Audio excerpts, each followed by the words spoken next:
I won $150,000 because of the investment and for the investment. She gave the name, so I looked it up in the internet, and she was in the internet, in the UK and everything. So you can't really rely on it because they can pick anybody's name from the internet and say to them. You know, one example of digital deception actually occurred last night because my wife walked in the room and she asked me a question. For me, I've always loved tech and I always wanted to progress my career, but being in Northwestern Ontario, there were limited resources. So I left and I learned a lot of stuff, and to me, it just seems fair to provide that to anybody so that they have the same kind of enthusiasm for tech and accessibility to tech that I always wanted.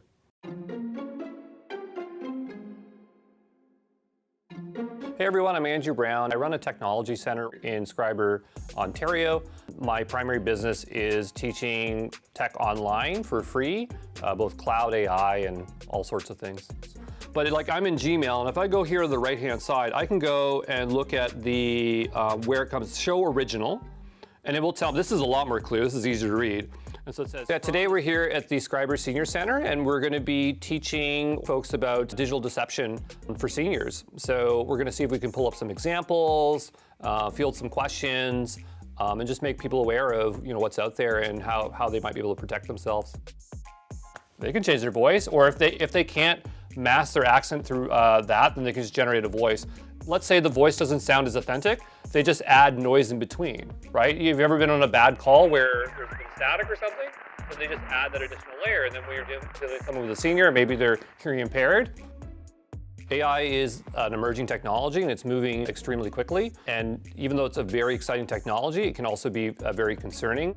Security measures are trying to catch up with AI, and so it's really important that we do as best for ourselves to get ahead while the safeguards catch up. Mom, I've been in an accident and need you to send me money for a cab ride to the hospital. And I think it's really important to understand the capabilities of what AI can do. Folks might not realize how quickly these things can generate out audio. So within, I think like 4 minutes of audio clip, someone can synthesize your voice and it can sound realistically like you. So let's say you pick up the phone and someone's talking to you for 4 minutes, they're capturing that data to plug into an AI to synthesize your voice, right? Or they could be phishing for personal data. So maybe they can compromise one of your friends, make it sound like their voice, phone call you, and then extract out key personal data to then compromise one of your accounts.